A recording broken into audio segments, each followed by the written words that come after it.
In the shade of the yoga tree, the living context for practice. The living context for practicing various yoga branches is not to flee one's existence, but to realize the profound experience of one's path. Author Namaste. Without false modesty, pride, or preconception, we greet kindred spirits along the path, meeting them eye to eye and toe to toe because we are all concurrently students and teachers. While individuals experience life through different personalities, we share weighty truths allowing us to recognize one another. I know you as I know myself.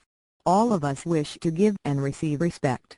All of us hope to lead lives of security, not only in the material sense, but stepping forth into this universe secure in who we are and the works we accomplish. All sojourners desire love. My first teacher, poet, yogi, and mystic, Ahbez, gifted the world with his song, Nature Boy. Many listen to the song failing comprehension that his lyric, "The greatest thing you'll ever learn is just to love and be loved in return," is the call of the mystic who refers to love in its broadest sense, the ability we have to recognize and value our connection with others and our universe. Realizing these truths, we bond across great divides of land and sea, transcending culture and language. Namaste, meaning to say, your energy and my energy, honored as one energy. Our multifarious existence proceeds from a single subtle energy force, and the yoga tree, planted and nurtured by this energy, manifests itself through varied branches. Over 5,000 years ago in northern India, the universe gave birth to the yoga tree, blossoming into Buddhist branches, Hatha, Kriya, and Pranayama branches, Bhakti, Jnana, Kundalini, and Tantric branches, and fresh branches of power yoga developing in the West as we speak. Each branch evolves as an offshoot of the tree, and every branch exhibits its own style or energy frequency. Which branch do you practice? Whichever style you find yourself committed to, you are practicing subtle energy manipulation. Like my adventurous friends and teachers before me, even Ahbez and our latest source, I am an energy maverick, a shaman learning and practicing styles from all over the great tree.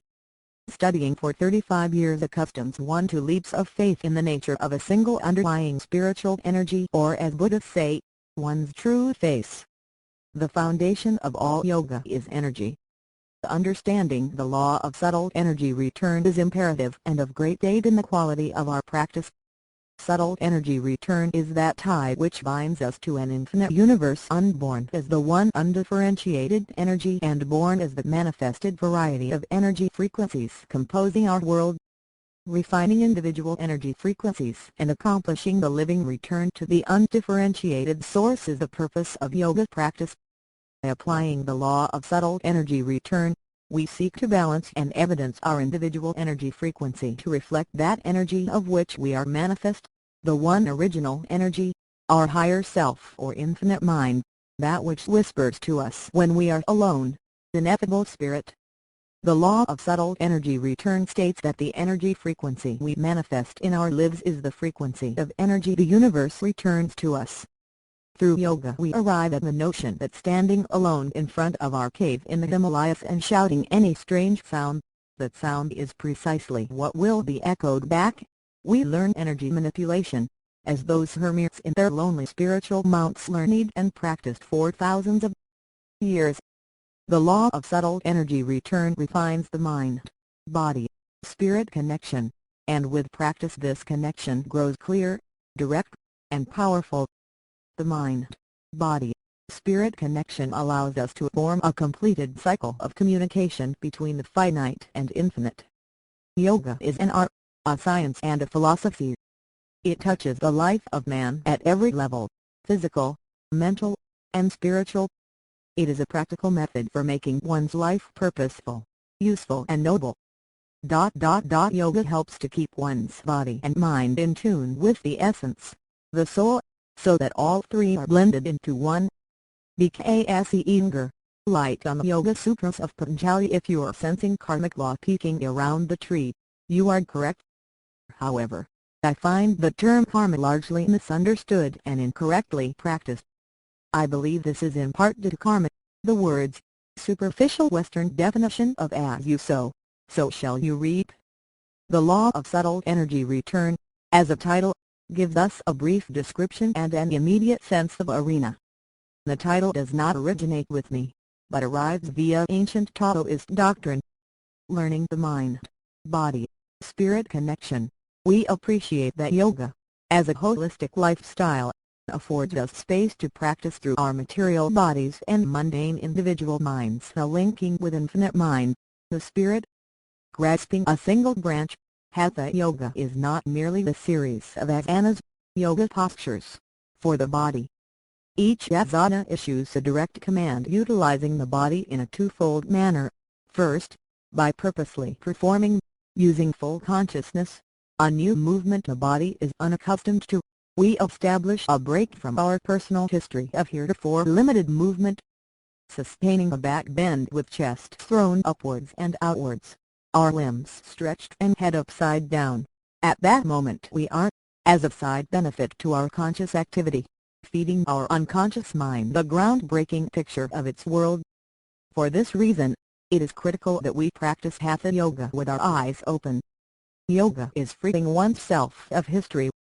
Secondly, along with this amazing upside-down picture, the unconscious mind receives the command information that we are capable of this expanded experience.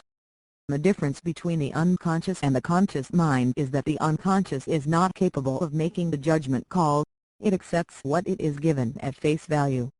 This acceptance is the first step in the process of refining energy through the mind, body, spirit connection, because the unconscious reports to the conscious mind this new truth, which in turn reports this truth to the body, and the body seeks to balance the energy picture by establishing different parameters fitting its new knowledge. Taking this knowledge of the two laws, energy return, and mind, body, spirit connection, outside of the yoga studio and into our lives expands our abilities to meet goals and impact our world. Yoga is finding one's power to be at home in the universe. Yoga takes the doing out of our spiritual quest. Being present through the daily practice of yoga brings us balance of body, mind and spirit. Yoga is every man's path of transformation to wholeness. Reverend Charlie M. Source, URM. Mind and body evolving together refine energy, they manifest that energy frequency born of the one original universal energy, the infinite mind. The universe returns infinite mind energy and spiritual communication succeeds. Practicing yogi asanas is an expansion of consciousness meditation. Indeed, all yogic movements, controlled breathing, visualization, and mantra follow the mind, body, spirit connection accomplished through the law of subtle energy return. If Namaste is yoga's spoken greeting, Sadham is yoga's interior attitude. This piece of hoary Sanskrit means, eternal spirit I am. Through a balanced yoga practice of physical and mental meditation, and seeking to maintain an intelligent, responsible, and compassionate bearing that deep truths connect us all, we arrive at an understanding that the mind does not reside in the brain, but rather throughout and beyond the body, extending itself further than the manifested universe to the infinite existence, as an event of the mind, body, spirit connection, and the law of subtle energy return, even while alive in the body, is a constant cycle of return to the source.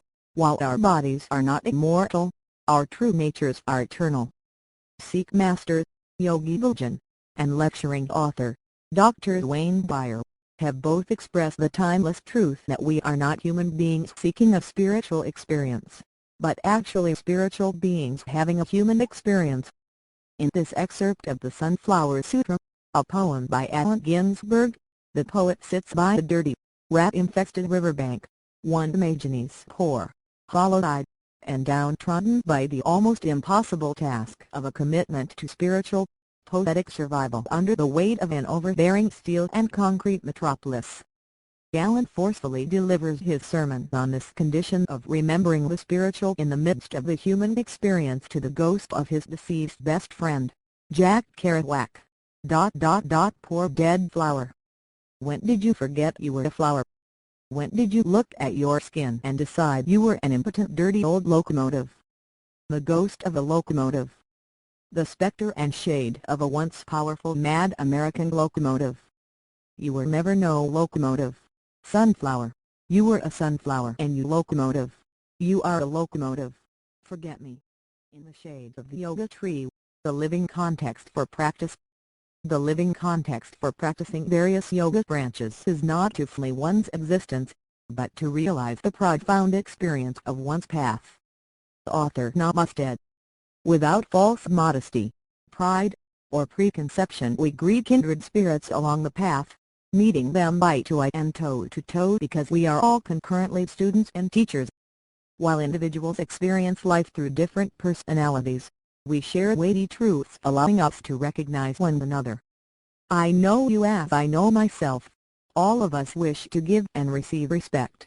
All of us hope to lead lives of security, not only in the material sense, but stepping forth into this universe secure in who we are and the works we accomplish. All sojourners desire love. My first teacher, poet, yogi, and mystic, Ahbez, gifted the world with his song, Nature Boy. Many listen to the song failing comprehension that his lyric, "The greatest thing you'll ever learn is just to love and be loved in return," is the call of the mystic who refers to love in its broadest sense, the ability we have to recognize and value our connection with others and our universe. Realizing these truths, we bond.